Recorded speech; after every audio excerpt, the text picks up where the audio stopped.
Souvent, il faut s'asseoir et puis il faut se dire que j'ai des grands rêves, mais pas des grands moyens. Donc, je dois avoir un petit cœur. Oui. Je dois me calmer. Je vais économiser doucement. Réduisez vos dépenses. Tes collègues sortent, ils vont manger plat de 2000 à midi. Toi aussi, tu manges plat de 2000. Tu connais le salaire. Les collègues rient ensemble, mais ils ne se disent pas le salaire ou bien. Moi, quand j'étais en entreprise, on dit le salaire, c'est un mystère. On dit c'est un mystère.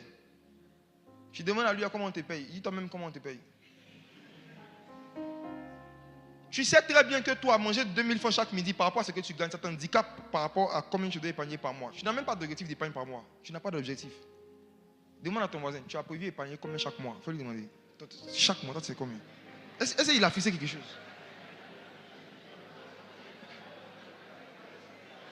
Il épargne par l'esprit. Il épargne par l'esprit. Poussé par l'esprit. Aujourd'hui, c'est 10 000, demain, c'est 30 000. C'est pour ça que ta vie n'est pas stable. C'est pour ça que tu n'es pas stable. La stabilité commence par définir des choses claires. Et c'est quand tu te fixes l'objectif là, tu vis en fonction de l'objectif que tu t'es fixé. Je travaillais quelque part.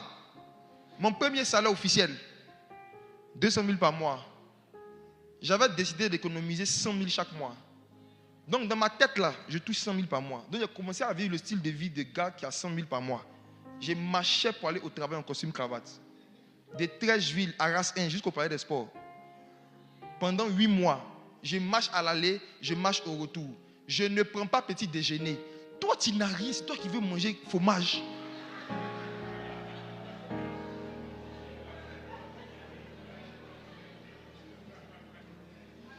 Il y a une époque où tu mangeais fromage avec pain condiment. Mais il faut te rappeler que c'était l'argent de tes parents. Tu n'es pas obligé de reproduire ce style de vie là. Quand toi-même tu as certaines charges maintenant, tu dois couper ça. Tu es poussière, tu n'es rien. Il faut couper ça.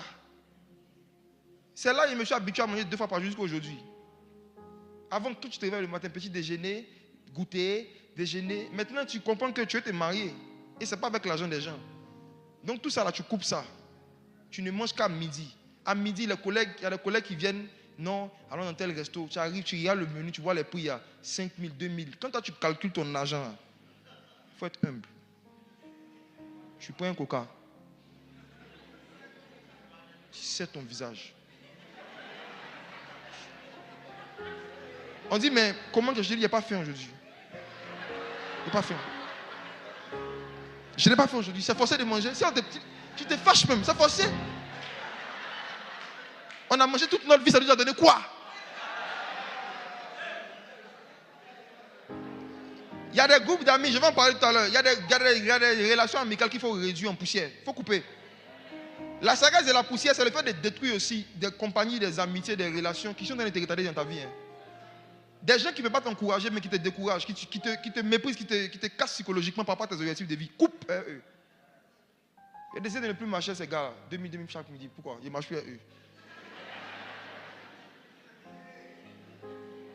J'ai identifié une femme qui venait du Tchèp à Trècheville, 500 francs le plat. Elle est là jusqu'à aujourd'hui. 500 francs le plat. Et c'est un vrai plat. Oui.